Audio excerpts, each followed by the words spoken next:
Morning టిఫిన్స్లోకి ఎప్పుడు పల్లీ చట్నీ కొబ్బరి చట్నీ కాకుండా అప్పుడప్పుడు ఇలాంటి చట్నీలు ట్రై చేస్తూ ఉండాలి. టేస్ట్ చాలా బాగుంటుంది. పుల్లగా కారంగా వారం రోజులు నిల్వ ఉంటుంది పచ్చడి. ప్యాన్ పెట్టుకొని ఆయిల్ వేసుకొని 1/2 కిలో పచ్చిమిరకాయలు ఇలా కట్ చేసి వేసి ఫ్రై చేసుకోవాలి.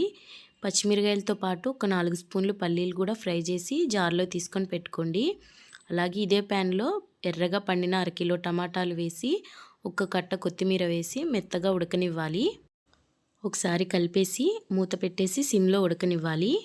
అలాగే ఇందాక ఫ్రై చేసుకున్న పల్లీలు పచ్చిమిర్చితో పాటు కొద్దిగా జీలకర్ర వెల్లుల్లి కొద్దిగా సాల్ట్ వేసి బరకగా గ్రైండ్ చేసుకోండి.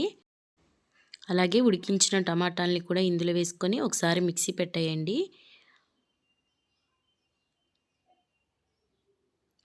ఇలా బరకగా మిక్సీ పట్టుకున్న తర్వాత లాస్ట్లో కొద్దిగా తాలింపు వేసుకుంటే టేస్ట్ చాలా బాగుంటుంది.